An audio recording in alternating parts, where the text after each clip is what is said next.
Hello students, class 6 बच्चों, आज हम आपके एसएसटी में हिस्ट्री का चैप्टर 11 नए साम्राज्य और राज्य इसकी रीडिंग करेंगे। ओके, चैप्टर 11 है आपका नए साम्राज्य और राज्य, कि नए साम्राज्य कैसे स्थापित हुए और फिर वो साम्राज्य जो थे वो राज्य में कैसे बदले, इसके बारे में आपको इस चैप्टर में बताया गया है। ठीक है, तो आपको ये तो पता ही है कि हिस्ट्री का हर एक चैप्टर बच्चों एक स्टोरी से शुरू होता है, क्योंकि इसके हिस्ट्री में हम अतीत के बारे में जो पहले हो चुका उस सब के बारे में पढ़ते आ रहे हैं। ठीक है, अरविंद अपने स्कूल में खेले जाने वाले नाटक में राजा की भूमिका अदा करने के लिए चुना गया। उसने सोचा था कि वह शाही वेशभूषा में मूंछों पर ताव देते हुए रुपहले कागज में लिपटी तलवार को शान से पकड़कर चहलकदमी करेगा। जरा सोचो, उसे कितनी हैरानी हुई होगी जब उसे बताया गया होगा कि उसे बैठकर वीणा भी बजानी होगी और कविता पाठ भी करना होगा। एक संगीतज्ञ राजा कौन हो सकता है वह, अरविंद सोचने लगा। अरविंद को कहा गया था कि शाही वेशभूषा पहननी है, उसे मूंछों पर ताव देना है और उसे तलवार जो है वो शान से पकड़नी है और उसे संगीतज्ञ यानी संगीत करने वाला राजा जो है वो बनना है। ठीक है, इसके बाद आपका है क्या बताती हैं प्रशस्तियाँ। दरअसल अरविंद गुप्त वंश के प्रसिद्ध राजा समुद्रगुप्त की भूमिका अदा करने जा रहा था। अरविंद जो था वो बच्चों, इस चैप्टर में जो अरविंद बताया गया आपको, वो अरविंद जो था वो गुप्त वंश के प्रसिद्ध राजा थे समुद्रगुप्त, उनकी भूमिका अदा करने जा रहा था। समुद्रगुप्त के बारे में हमें एक लंबे अभिलेख से पता चला है। वास्तव में यह उसके दरबारी कवि हरिसेन द्वारा संस्कृत में लिखी एक कविता है। इसे करीब 1700 साल पहले लिखा गया। इलाहाबाद में अशोक स्तंभ पर इसकी खुदाई की गई थी। यह एक विशेष किस्म का अभिलेख है जिसे प्रशस्ति कहते हैं। प्रशस्ति क्या होता है? एक विशेष तरह का अभिलेख, लिखा हुआ विशेष किस्म का अभिलेख। अभिलेख क्या होते हैं? जो लिखे हुए होते हैं वो होते हैं। ठीक है, यह एक संस्कृत शब्द है जिसका अर्थ प्रशस्ति जो होता है बच्चों किसी की प्रशंसा में लिखी जाती है। जैसे कहते हैं ना कि किसी ने अच्छा काम किया तो उसकी जो प्रशंसा की जाती है उसके बारे में प्रशंसा के रूप में लिखा जाता है, उसे प्रशस्ति कहते हैं। ठीक है, प्रशस्तियाँ लिखने का प्रचलन पहले भी था। जैसे तुमने अध्याय 10 में गौतमी पुत्र श्री सातकर्णी की प्रशस्ति के बारे में पढ़ा, परंतु गुप्तकाल में इनका महत्व और बढ़ गया। समुद्रगुप्त की प्रशस्ति, आओ देखें समुद्रगुप्त की प्रशस्ति हमें क्या बताती है। कवि ने इसमें राजा की एक योद्धा, युद्धों को जीतने वाले राजा, विद्वान तथा एक उत्कृष्ट कवि के रूप में भरपूर प्रशंसा की है। यहाँ तक कि उसे ईश्वर के बारे में बताया गया। प्रशस्ति में लंबे लंबे वाक्य दिए गए हैं। यहाँ वैसे एक वाक्य का अंश लिया गया है। योद्धा समुद्रगुप्त के बारे में प्रशस्ति का एक अंश दिया गया है बच्चों। जिनका शरीर युद्ध मैदान में कुठारों, कुल्हाड़ियों, तीरों, भालों, बर्छों, तलवारों, लोहे की गदाओं, नुकीले तीरों तथा अन्य सैकड़ों हथियारों से लगे घावों के दाग से भरे होने का अत्यंत सुंदर दिखता है। अगर तुम मानचित्र 7 पृष्ठ संख्या 113 को गौर से देखो तो पाओगे कि एक क्षेत्र को हरे रंग से रंगा गया। तुम्हें पूर्वी समुद्र तट के साथ साथ एक क्रम में लाल बिंदु दिखेंगे। उसी तरह कुछ क्षेत्र बैंगनी और नीले रंग के भी मिलेंगे। 1113 देखो यहाँ पे इस चैप्टर के बारे में, यहाँ पे इसके बारे में बात की गई है। कुछ बैंगनी हैं, कुछ नीले हैं, कुछ हरे हरे हैं। ठीक है, सब कलर के दिख रहे हैं आपको। मानचित्र 1 में हरे रंग का क्षेत्र आर्यव्रत के उन 9 शासकों का है जिन्हें समुद्रगुप्त ने हराकर उनके राज्य को अपने साम्राज्य में मिला लिया। हरा रंग का जो क्षेत्र दिख रहा है ये उन 9 साम्राज्यों का है जिन्हें समुद्रगुप्त ने हरा करके अपने साम्राज्य में मिला लिया था। ठीक है, इसके बाद दक्षिणापथ के 12 शासक आते हैं। इनमें से कुछ की राजधानी को दिखाने मानचित्र पर लाल बिंदु दिए गए हैं। इन सब ने हार जाने पर समुद्रगुप्त के सामने समर्पण कर दिया। लाल बिंदु जो आपको दिख रहे हैं जहाँ जहाँ पर, उन सब में क्या हुआ था कि समुद्रगुप्त के सामने इन सब शासकों ने हार जाने पर क्या करे, समर्पण कर दिया था, यानी कि उनके घुटने टेक दिए थे। ठीक है, समुद्रगुप्त ने उन्हें फिर से शासन करने की अनुमति दे दी। जब उन्होंने घुटने टेक दिए समुद्रगुप्त ने उन्हें फिर से शासन करने के लिए बोल दिया कि तुम फिर से शासन कर सकते हो। पड़ोसी देशों का आंतरिक घेरा बैंगनी रंग से रंगा गया है। इसमें असम, तटीय बंगाल, नेपाल, उत्तर पश्चिम के कई गणीय संघ आते थे। ये समुद्रगुप्त के लिए उपहार लाते थे, उनके आज्ञाओं का पालन करते उनके दरबार में उपस्थित हुआ करते थे। बाह्य इलाकों के साथ जिन्हें नीले रंग से रंगा गया संभवतः कुशाण और शक वंश के थे। नीले रंग से जो बाह्य वाले हैं, एक साइड में नीले कलर जो आपको लाइट ब्लू कलर का दिख रहा है बच्चों यहाँ पे, इसमें क्या है, ये कुशाण और शक वंश के थे। इसमें श्रीलंका के शासक भी थे। उन्होंने समुद्रगुप्त की अधीनता स्वीकार की और अपनी पुत्रियों का विवाह उनसे किया। ये ठीक है, इसके बाद आपका वंशावलियाँ। अधिकांश प्रशस्तियाँ शासकों के पूर्वजों के बारे में भी बताती हैं। यह प्रशस्तियाँ भी समुद्रगुप्त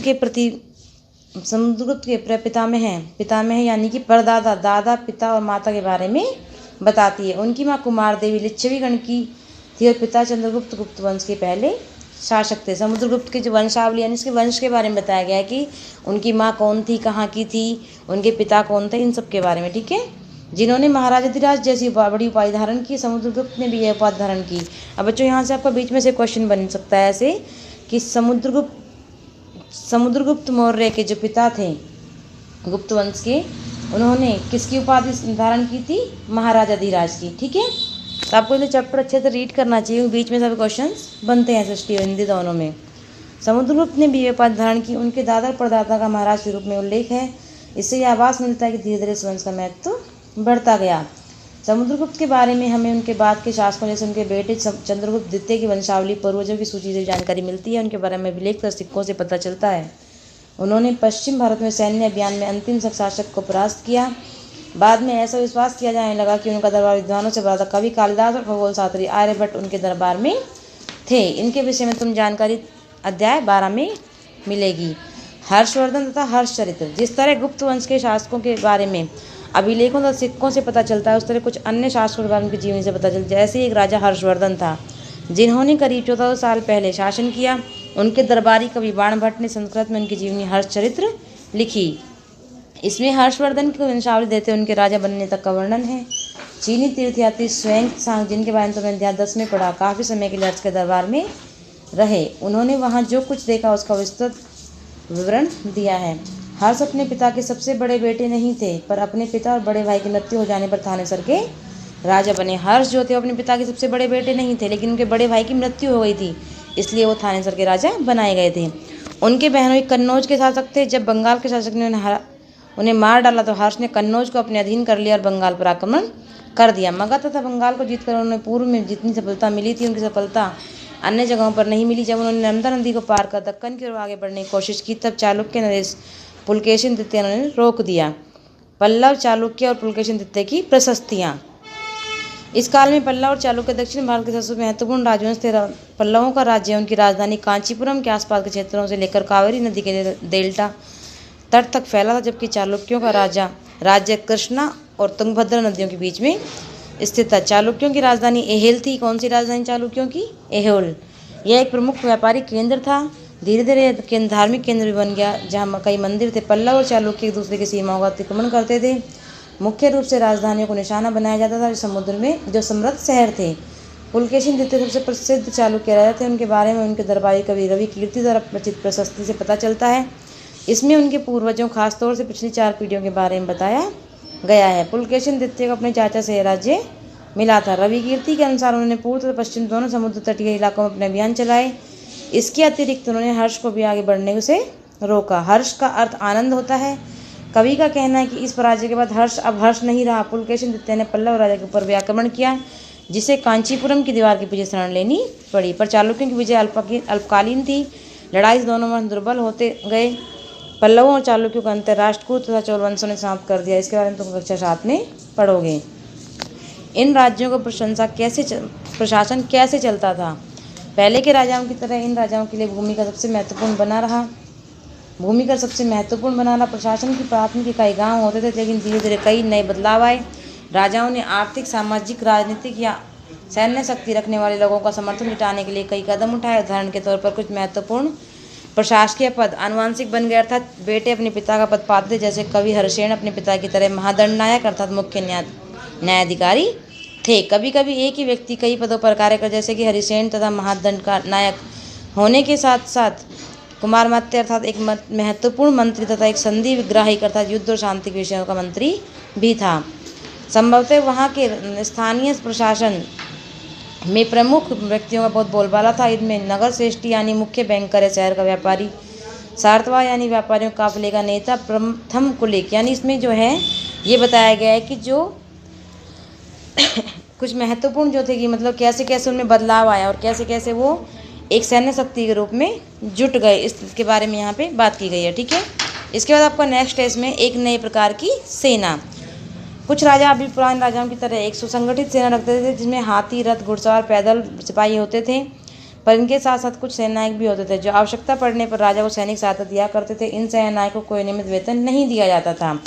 बदले में इनमें से कुछ को भूमिदान दिया जाता था। दी गई भूमि से ये कर वसूलते थे, जिससे वे सेना तथा घोड़ों की देखभाल करते थे। साथ ही साथ ही वे इससे युद्ध के लिए हथियार जुटाते थे। इस तरह के व्यक्ति सामंत कहलाते थे। जहाँ कहीं भी जातक दुर्बल होते थे वे सामंत स्वतंत्र होने की कोशिश करते थे। दक्षिण के राजाओं में सभाएं कि सभाएं किस किस तरह से होती दक्षिण के राजाओं की।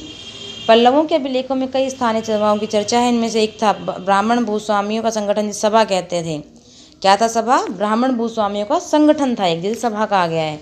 ये सभाएं उप समितियों के जरिए सिंचाई, खेती बाड़ी से जुड़े विभिन्न काम, सड़क निर्माण, स्थानीय मंदिरों की देखरेख आदि काम करती थी। जिन इलाकों के भूस्वामी ब्राह्मण नहीं थे वहाँ उर नामक ग्राम सभा के होने की बात कही गई है। नगरम व्यापारियों के संगठन का नाम था।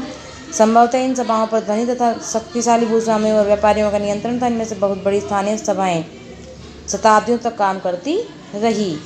उस जमाने में आम लोग कैसे थे, इस बारे में यहाँ पे इस चैप्टर इसमें बात की गई है। इस टॉपिक पे जनसाधारण के जीवन को की थोड़ी बहुत झलक हमें नाटकों तथा कुछ अन्य स्रोतों से मिलती है। चलो इसके कुछ उदाहरण देखते हैं। कालिदास अपने नाटकों में राज दरबार के जीवन के चित्रण के लिए प्रसिद्ध है। इन नाटकों में रोचक बात यह है कि राजा और अधिकांश ब्राह्मणों को संस्कृत बोलते हुए दिखाया गया है, जबकि अन्य लोग तथा महिलाएं प्राकृतिक बोलते हुए दिखाए गए हैं। ब्राह्मणों को जो है संस्कृत बोलते हुए दिखाया गया है, अन्य लोगों को क्या प्राकृत बोलते हुए दिखाया गया है। उनका सबसे प्रसिद्ध नाटक अभिज्ञान शकुंतलम दुष्यंत नामक एक राजा और शकुंतल नाम की एक युवती की प्रेम कहानी है। इस नाटक में गरीब मछुआरों के साथ राजकर्मचारियों के दुर्व्यवहार की बात की गई है। यहाँ पे एक स्टोरी और दी गई है। एक मछुआरे को एक अंगूठी मिली। एक मछुआरे को कीमती अंगूठी मिली। यह अंगूठी राजा ने शकुंतला को भेंट की, पर दुर्घटनावश उससे मछली निकल गई। जब मछुआरा अंगूठी को लेकर राजमहल पहुंचा तो द्वारपाल ने उस पर चोरी का आरोप लगाया और मुख्य पुलिसअधिकारी भी बहुत बुरी तरह से पेश आया। राजा उस अंगूठी को देखकर बहुत खुश हुए और उन्हें मछुआरे को इनाम दिया। पुलिस वाला और द्वारपाल मछुआरे से इनाम को हड़पने के लिए उसके साथ शराब खाने चल पड़े। चीनी तीर्थयात्री फा सियेन का ध्यान उन लोगों की दुर्गति पर भी गया जिन्हें ऊंचे और शक्तिशाली लोग अछूत मानते थे। इन्हें शहरों के बाहर रहना पड़ता था। वे लिखते हैं, अगर इन लोगों को शहर या बाजार के भीतर आना होता था तो सभी को आगाह करने के लिए लकड़ी के एक टुकड़े पर चोट करते रहते थे। यानी इन्हें अंदर आने के लिए पर लकड़ी का एक टुकड़ा होता था, उससे किसी चीज़ पर प्रहार या चोट करते थे। और आवाज़ सुनकर जो लोग थे वो सतर्क हो जाते थे ताकि वो उनको छू ना सके, उनको टच ना कर सके। एक जगह बाणभट्ट द्वारा अभियान पर निकाल के राजा की सेना का बड़ा सजीव चित्रण किया गया है। इसके बाद नेक्स्ट है आपका इसमें राजा की सेना। राजा बड़ी मात्रा में साजो सामान लेकर यात्रा करते थे। इनमें हथियारों के अतिरिक्त रोजमर्रा के उपयोग में आने वाली चीज़ें जैसे बर्तन, असबाब होता है सोने के पायदान, असबाब में कहते हैं सोने के पायदान, ठीक है।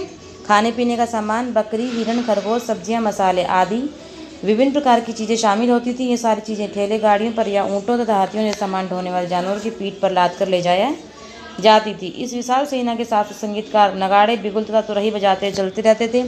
रास्ते में पड़ने वाले गांव वालों को उनका सत्कार करना पड़ता था। वे दही, गुड़ तथा फूलों का उपहार लाते थे। जानवरों को चारा भी देते थे। वे राजा से मिलना चाहते ताकि अपनी शिकायत या कोई अनुरोध उनके सामने रख सकें, पर यह सेना अपने पीछे विनाश और विध्वंस की निशानी छोड़ जाती थी। अक्सर गांव वालों की झोपड़ियां हाथी कुचल देते थे और व्यापारियों के काफिले में जुते बैल इस हलचल भरे माहौल में डरकर भाग खड़े होते थे।